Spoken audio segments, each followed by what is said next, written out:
কলিজা ছিঁড়ে যাই রে, কি করলাম জীবনে নবীর জন্য, কিছুই করতে পারিনি রে।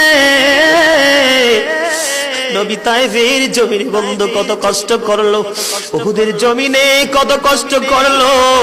সাহাবীরা ধন্য হয়ে গেছে রে আমার প্রাণের নবীকে দেখে।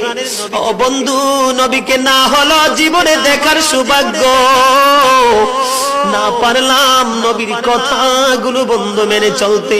মালিক বিন সিনান একটা ডাক দিয়ে বলল, গো নবী, একটা ফোঁটা রক্ত আমি উহুদের জমিনে পড়তে দিব না, যতক্ষণ পর্যন্ত রক্ত বের হবে আমি আপনার রক্ত মোবারক ভক্ষণ করতে থাকবো। এই বলে বন্ধু রক্ত মোবারক চুষতে শুরু করলেন। রক্ত মোবারক চুষতে চুষতে শেষ রক্তের ফোঁটা যখন চুষা হলো রে, আমার নবী গোটা পৃথিবীকে একটা ডাক দিয়ে বলল,